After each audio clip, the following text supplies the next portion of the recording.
Hi, Sierra. That's right. Adventure, you see Mike and Angela Ballard. We're going somewhere fun. They've gone somewhere fun. We're going to learn all about it. Y'all, thanks for being with us today. Always our pleasure. I love it. So you guys are just back from not only a whirlwind trip around the world, but New York City. New York City. What'd you guys get up to? Well, we experienced Christmas in New York, but not a traditional Christmas in New York. We went to all the places that are enclaves from immigrants. Yeah. Like Little Italy and Little Poland and some that you probably don't even know are there. You are going to talk about Little Manila here in a minute. I didn't know, I've been to Manila, had no idea that existed in New York City. So I was like, I've been to the real place. So that's really cool. You guys have some fun facts for us too. Tell us about some of these. We learned a lot about international Christmas celebrations as part of this.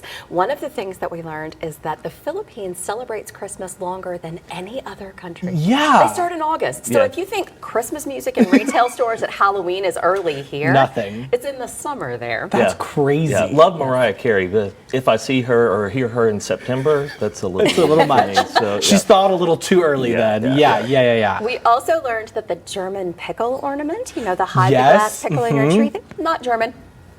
What? Invented in America, not German at all. Yeah. I heard a podcast talking about this the other day that it was German, so we're not fact-checking apparently. According to the Germans, that is incorrect. Okay, and one more. What's your favorite, Mike? Well, I think Angela would actually love this one, but I'm going to say it. Trees go up in Italy on December 8th. And come down on January 6th, then you can't miss those dates. Like clockwork. Yeah. So again, if you have that debate about too soon, not too soon, in Italy, it's pretty regulated. Okay, which I'm not mad about, honestly. Give me a date, give me a time. I like a schedule. I'm all about that. And then I got to ask, Mike, what else have you brought here today? I feel like I'm speaking all about the Italians. This is for you guys. This is Italian panettone, and this is from New York. So. And you'll get to hear us try to pronounce these foreign words like we're Alex Trebek. We will butcher them all, and we apologize for that. Panettone. Panettone. You got to do a little hand, too, Yeah. Well, thank you so much. Merry Happy holidays. Christmas. Now let's check out where all the Ballards went in New York City.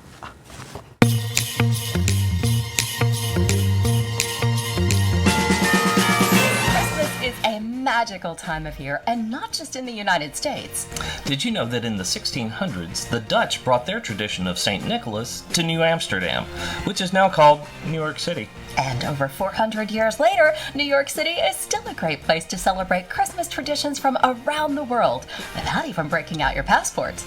Join us as We Married Adventure celebrates an international Christmas in New York. Over the years, we've spent Christmas in lots of different countries, from Portugal and Australia to Saudi Arabia and China, and we love seeing how other cultures celebrate the holiday. More than 3 million immigrants from all over the world call New York City home, and many share their Christmas traditions in ethnic enclaves like Little Italy. Located in Lower Manhattan, Little Italy gets extra festive every December weekend on Mulberry Street with sidewalk vendors and holiday music. It's also home to the year-round Christmas in New York store. Merry Christmas, Buon Natale, Geru Noel, Feliz Natal, and Feliz Navidad, guys. Check it out. How are we doing? You'll find traditional decorations like La Befana, the good witch who sweeps bad luck out of the house and brings Christmas gifts to Italian children. You'll also find not-so-traditional decorations like wine and cheese Santa. I have no problem with wine and cheese Santa.